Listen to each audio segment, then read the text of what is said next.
Assalamualaikum warahmatullahi wabarakatuh. Apa kabar sahabat? Kembali lagi di channel Dangyang Cipta Rasa, channel yang akan menemani sahabat dengan kisah nyata misteri.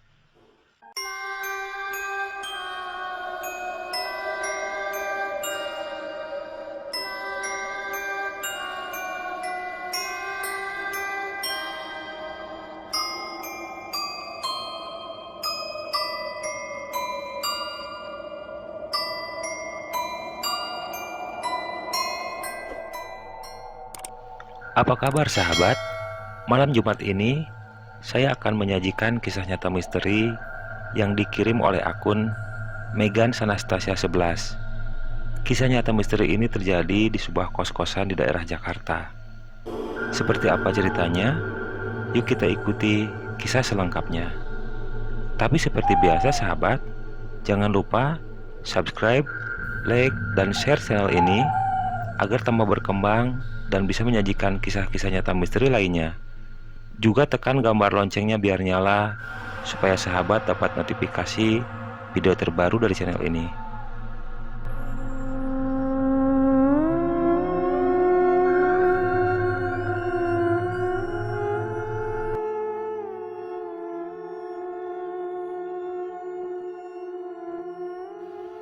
Kejadian ini bermula pada waktu awal-awal pandemi COVID-19. Hampir semua sekolah, kampus, kantor, restoran, mal ditutup. Aku yang berstatus sebagai mahasiswa baru di salah satu universitas di Jakarta, terpaksa harus belajar via online. Perkenalkan dulu, namaku Sekar. Aku anak rantau dari kota Surabaya ke kota Jakarta. Di Jakarta, aku ngekos bersama salah satu teman namanya Sarah, nama samaran. Aku dan Sarah teman satu jurusan di universitas yang berada di daerah Rawamangun tersebut. Pada awal bulan April, Jakarta dan daerah sekitarnya melakukan lockdown selama 2 minggu. Kegiatan belajar akhirnya dilakukan via aplikasi seminggu sebelum pemerintah menerapkan lockdown. Sarah yang orang tuanya di daerah Pasopati, Bandung, langsung pulang kampung. Dan otomatis tinggal aku sendirian di kamar kosan. Aku ngekos di Jakarta baru sekitar 5 bulanan. Kosannya terdiri dari 2 lantai. Masing-masing ada 5 kamar plus 1 kamar mandi. Kamarku berada di lantai 1 di kamar nomor 3. Dan kebetulan 2 kamar di lantai 1 itu kosong. 1 kamar punya anak pemilik kosan, dan 1 kamar lagi dihuni oleh Mas Sena.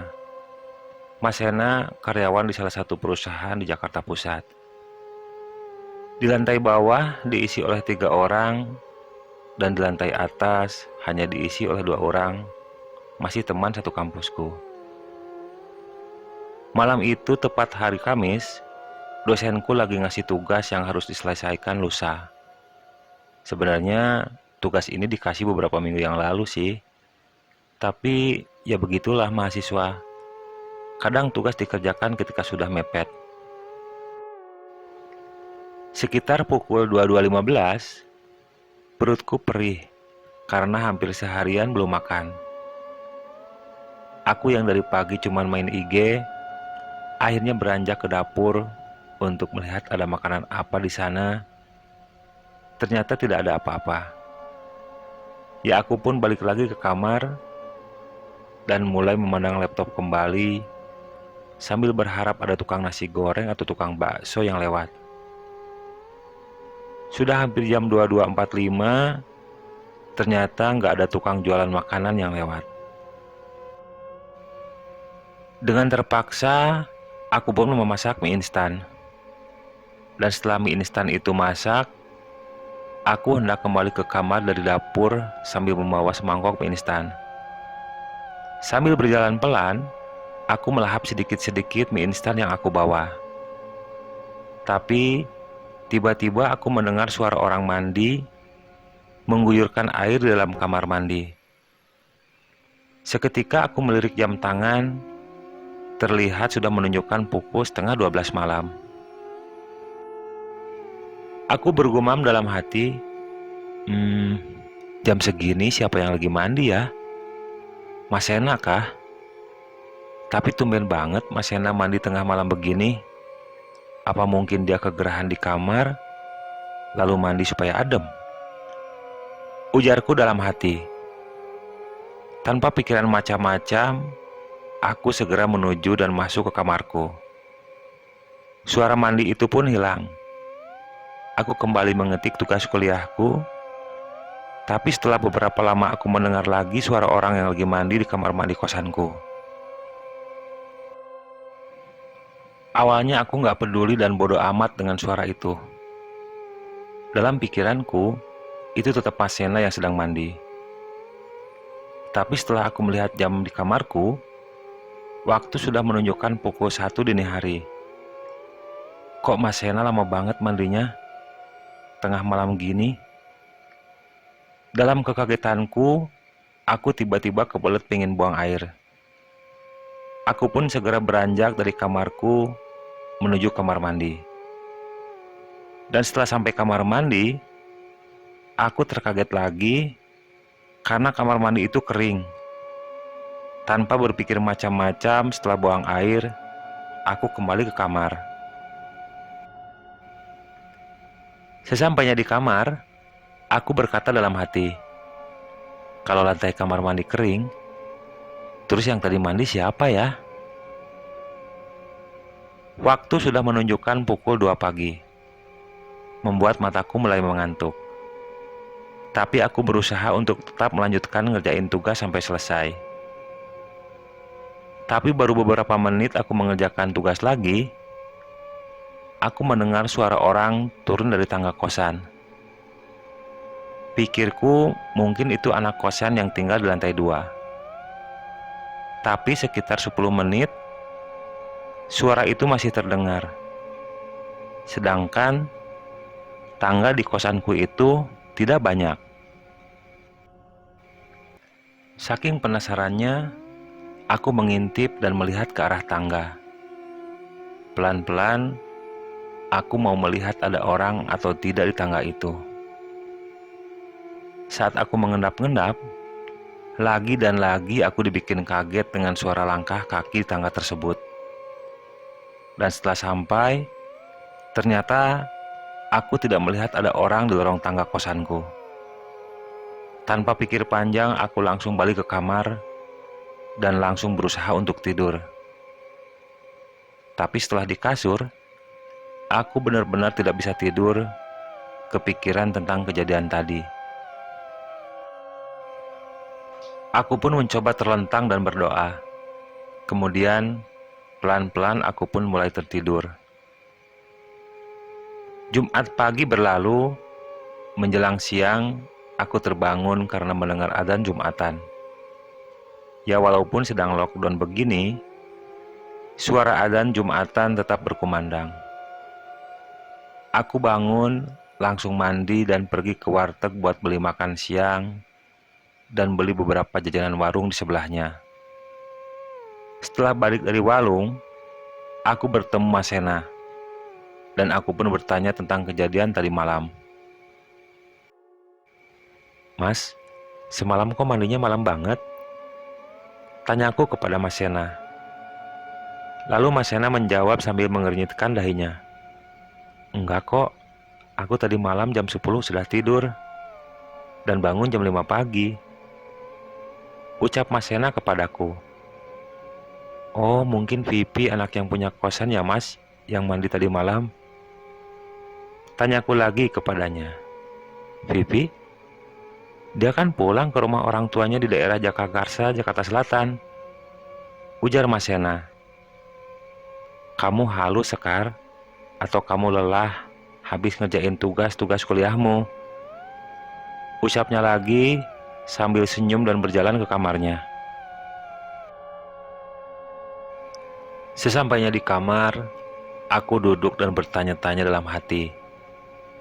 Siapa yang tadi malam di kamar mandi ya?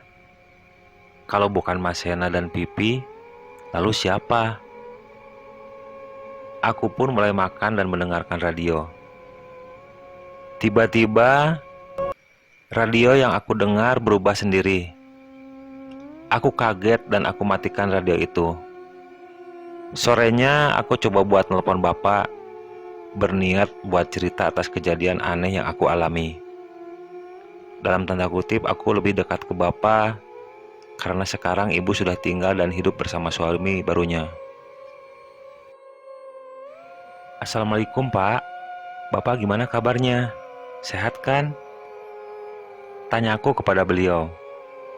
Waalaikumsalam Sekar.